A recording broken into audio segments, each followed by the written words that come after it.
Sabrina with Canine XOXO Dog Training. I know it's not fun when your dog drags you along on a walk. We're going to cover 5 tips that you can put into action today to get you and your dog walking in a way you both enjoy. Let's go. The first tip is to reward your dog. In dog training, you always want to reward your dog for finding the position you want them to be in. This is because you want to make doing the behavior you want pleasing and fun to the dog. When you're walking a dog, you want them to be at your side, so you reward them the second they find that position at your side. In the video, I was working with Barley on stopping and sitting when I stop, so that's where he's getting his reward. But when you first start out, you're just going to be giving that reward the second your dog reaches your side, just like I just did. Now, we're going to hop over to the park with Muggsy. I'm going to do the exact same exercise, and I'm going to hold a conversation with someone off camera.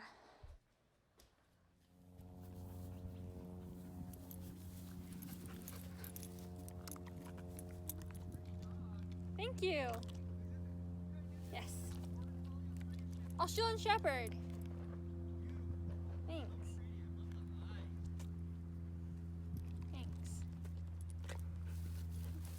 Rewards literally increase the chances that our dogs are going to choose to be at our side.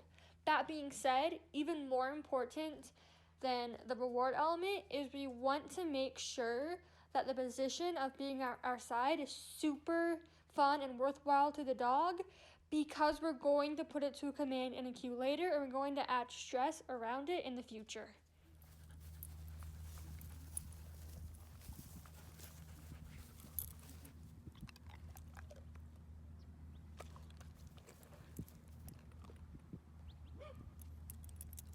Good.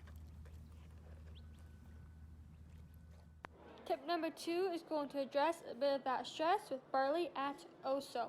It's key to realize that bringing a leash into the equation is likely to stress your dog out, because a leash at its essence is a restraint. Tip number 2 is teach your dog that the leash is a language they are capable of speaking. This means you have to use the leash in a way the dog can respond to it. A dog responds to the leash by following it with their nose. This is the way they speak back, so to say. So notice in the video how wherever the leash is moving, Barley's nose is following after. This means I can't be pulling up behind him because he can't physically turn his head behind him.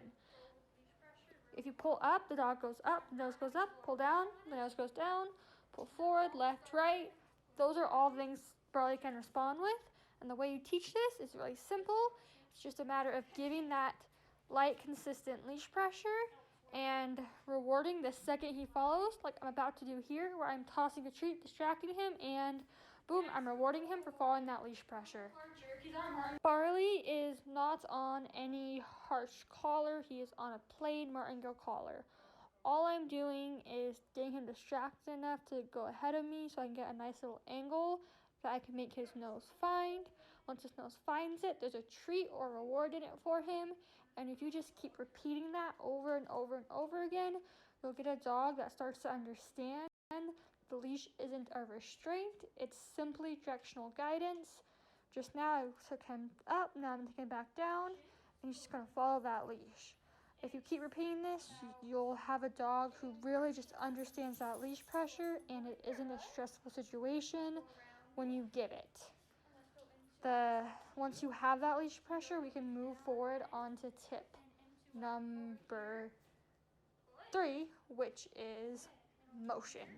And motion is what's going to help you keep your dog's engagement as it gets more and more distracting, and also going to pair really nicely with that rewarding for being at your side, as well as the understanding of leash pressure your dog has gained. Motion can be as simple as changing pace on your dog, slowing down, speeding up.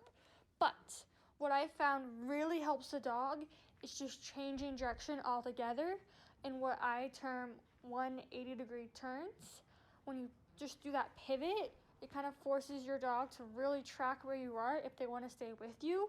Because remember, now your dog knows that leash pressure, they know how to follow it, and they're going to have a lot easier time following you. Another thing motion does is motion provides a very, very natural release of stress. The same way you might pace if you're stressed. Your dog, those 180-degree pivots can help them kind of exert that energy without necessarily exploding and barking and lunging. So if your dog struggles in distracting areas, you're gonna find motion is probably one of your biggest tools you can have in your toolbox. And just teaching your dog to stay with you and track those 180-degree turns is gonna be huge every time you see a distraction.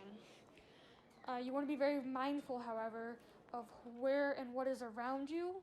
When I'm doing 180-degree turns with Mugsy, we're gonna have a stroller and a mom come up and pass us in a minute, and Mugsy can handle that, so I didn't stray too far off path. But if I had been with a dog that might have struggled or posed a risk to them, would have walked right off that path. So want to make sure you know where you are when you're doing those 180-degree turns, because you have to be vigilant. You want to avoid narrow places, so there could be a distraction coming around to every corner. Tip number 4. Build up to the really distracting locations.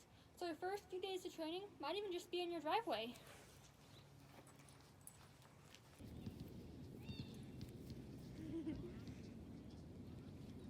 Yes, good boy.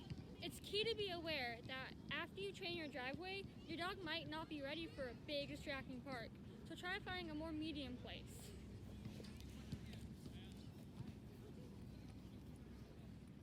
The 5th tip is to be prepared to train on your walk, so have your gear ready.